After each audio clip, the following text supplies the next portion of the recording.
Hello friends, আজকে আমি তোমাদের সঙ্গে শেয়ার করব একটি নতুন রান্না। এটার নাম হচ্ছে ঘাটা। তার জন্য আমাদের লাগবে শিম আর বেগুন। আমি যেভাবে কেটে নিয়েছি তোমরা কিন্তু এভাবেই কেটে নেবে। এবার কড়াইতে তেল গরম হয়ে আসলে এখানে আমি কিছু রসুন থেতো করে রেখেছিলাম সেগুলো দিয়ে দেবো, কালো জিরে আর চেরা কাঁচা লঙ্কা।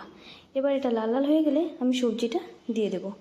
এটা ভালোভাবে নেড়ে চেড়ে নিয়ে এখানে আমি লবণ দিয়ে দেবো। লবণ দেওয়া হয়ে গেলে আমি কিছু মশলা করে রেখেছিলাম, সেখানে আমি ধনে বাটা আর লঙ্কা বাটা দিয়ে দিচ্ছিলাম। লঙ্কা বাটাটা তোমরা তোমাদের স্বাদ মতো দেবে, মানে এখানে একটু বেশি ঝাল হলে ভালো লাগে, তো তোমরা যেরকম ঝাল খাও সেরকম দেবে।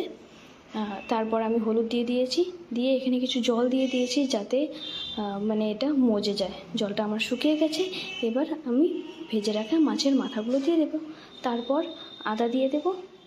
এবার শুকিয়ে গেলে নামিয়ে নেও, হয়ে যাবে ঘাটা। আর নামানোর পর এখানে লেবু পাতা দিয়ে দেবে।